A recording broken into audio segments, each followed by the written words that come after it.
महाभारत की कहानियों में अनेक रहस्य छिपे हुए हैं।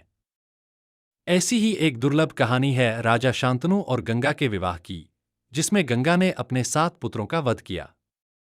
आइए जानते हैं क्यों हुआ ऐसा और इसके पीछे की अद्भुत पौराणिक कथा। कुरु वंश के राजा शांतनु गंगा नदी के किनारे शिकार कर रहे थे जब उन्होंने गंगा को एक सुंदर महिला के रूप में देखा। गंगा की सुंदरता से मोहित होकर उन्होंने उनसे विवाह का प्रस्ताव रखा। गंगा ने कहा, मैं आपसे विवाह करूंगी, लेकिन एक शर्त है। आप कभी मेरे किसी भी कार्य पर सवाल नहीं करेंगे। अगर आपने ऐसा किया तो मैं आपको छोड़कर चली जाऊंगी। विवाह के बाद गंगा ने एक एक करके 7 पुत्रों को जन्म दिया, लेकिन हर बार उन्होंने अपने नवजात शिशु को गंगा नदी में बहा दिया। शांतनु को यह देखकर गहरा दुख हुआ, लेकिन उन्होंने गंगा की शर्त के कारण कुछ नहीं कहा। 8वें पुत्र के जन्म के समय राजा शांतनु अपने आप को रोक नहीं सके। उन्होंने गंगा से यह भयानक कार्य करने का कारण पूछा। गंगा, तुम यह क्या कर रही हो?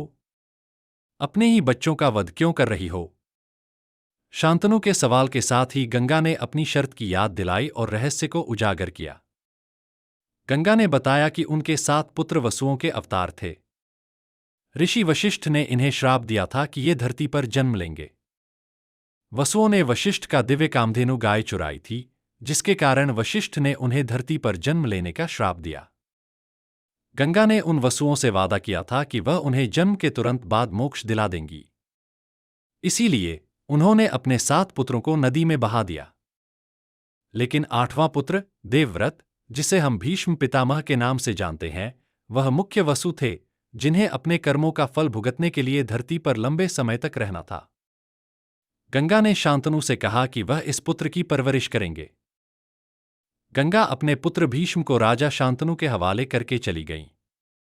यही भीष्म आगे चलकर महाभारत के सबसे महान योद्धा और कुरु वंश के स्तंभ बने। यह कथा केवल गंगा और शांतनु के प्रेम की नहीं है, बल्कि यह बताती है कि श्राप और कर्मों का प्रभाव कितना गहरा हो सकता है।